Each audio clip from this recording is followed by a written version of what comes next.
Okay, Francisco Oropeza is the man who has been accused of murdering 5 people, 5 of his neighbors in Texas, including an 8-year-old child. The 5 people murdered are all Honduran nationals.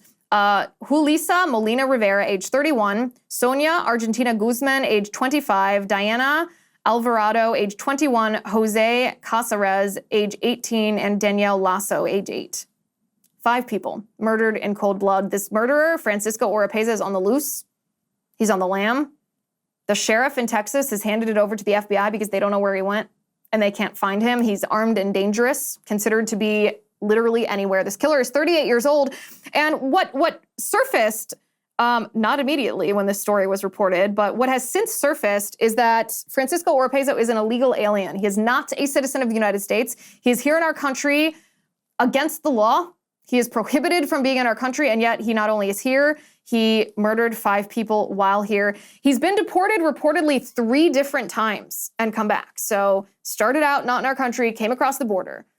ICE deported him. He came back. ICE deported him again. He came back again. ICE deported him a 3rd time, most recently in 2016. And yet here he is again. He is back and a killer. And when Department of Homeland Security Secretary Alejandro Mayorkas was asked this past weekend to talk about border security, because clearly our border is not secured, if this murderer was able to enter our country illegally 4 times, I guess, because if he was deported 3 times, it means he entered 3 times, and then a 4th because he's here now. Mayorkas was asked to define, well, what exactly is a secure border given the context of the mass amount of illegal aliens who are pouring across our border. This is what Mayorkas said. Take a listen. What's the definition of secure border to you? It is, in the context in which we are working, it is maximizing the resources that we have available to us to deliver the most effective results. What? What does that even mean? Maximizing the resources available to us to create the best results. What is the best result? How are you maximizing resources? This is obviously a lie, right? You and I can sit here and we can say, okay, well, that's not true. Mayorkas and the Biden administration have done the opposite of maximizing their capacity for border security. They could easily secure the border. They could stop immigration. They could have continued, remain in Mexico. They could stop, catch, and release. They could do any number of things to better secure our border, and yet they deliberately chose not to. With the border as insecure as it is, as porous, as open, as dangerous, it leads to things like this. It leads to illegal aliens who commit horrendous crimes. Not every illegal alien commits crimes, but this one did. This man, who should not have been here, committed a mass murder, 5 innocent people, an 8-year-old, a 31-year-old, a 25-year-old, a 21-year-old, and an 18-year-old are gone. They're dead because of this illegal alien. And Mayorkas said that, maximizing resources to the best possible result. What does that even mean? What does that even mean? And then, of course, Mayorkas was asked about Oropeza and the fact that he is an illegal alien. And this is what Mayorkas said. There's some question about his citizenship. He supposedly had I guess they referred to it as a consulate card from Mexico, meaning he was here legally, but perhaps he had overstayed? So, Chuck, I won't comment on it because it is an active case. Mm-hmm. The tragedy that occurred is, you described it correctly, just absolutely horrific. So you won't comment on his legal status, but you'll comment just on the political part of it.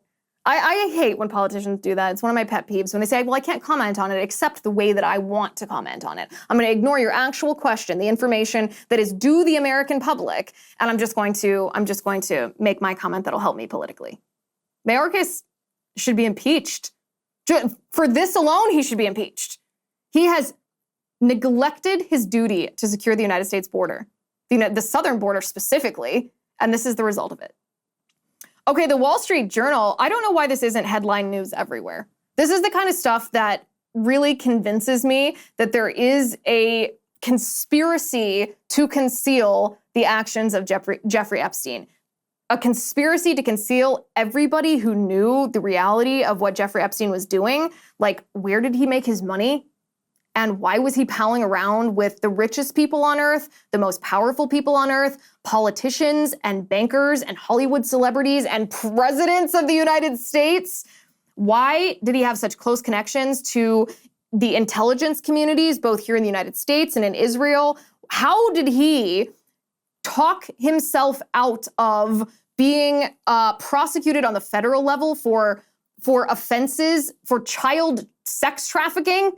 Like, blows my mind. And this is the kind of stuff that convinces me that, yes, this isn't just incompetence or idiocy or one or two corrupt people. This is the stuff that convinces me that there's a much bigger conspiracy at play here.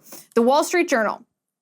Let me bring this article up because I want to read the headline to you directly. The Wall Street Journal's headline says, Jeffrey Epstein's calendar includes CIA Director Goldman Sachs and Noam Chomsky. So, hold on, my computer's going really slow. There we go.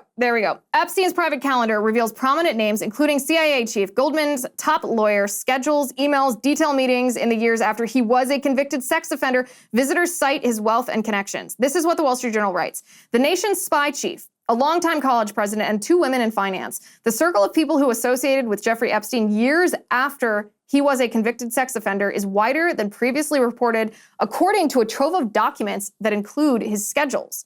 William Burns, director of the Central Intelligence Agency since 2021, that means currently, under Biden, had 3 meetings scheduled with Epstein in 2014 when he was Deputy Secretary of State during the Obama administration. The documents show they first met in Washington, and then Mr. Burns visited Epstein's townhouse in Manhattan.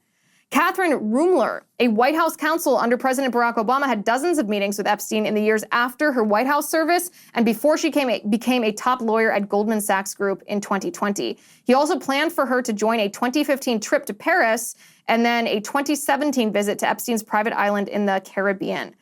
Leon Botstein, the president of Bard College, invited Epstein, who brought a group of young female guests to the campus.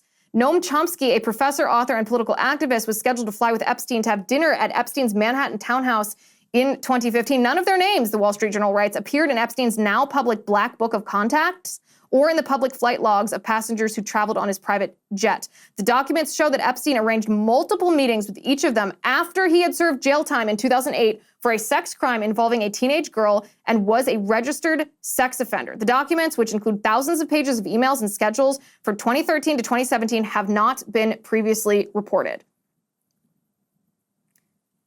The CIA chief, who just like hangs out with the CIA chief when they're before CIA chief, sure, but Deputy Secretary of State. Was this not a question asked during the backgrounding of this guy? Hi guys, it's Liz Wheeler. Don't forget to watch my show, The Liz Wheeler Show, every night at 7 p.m. on the First TV. You can download the free First TV app, or you can visit thefirsttv.com/Liz and start watching today.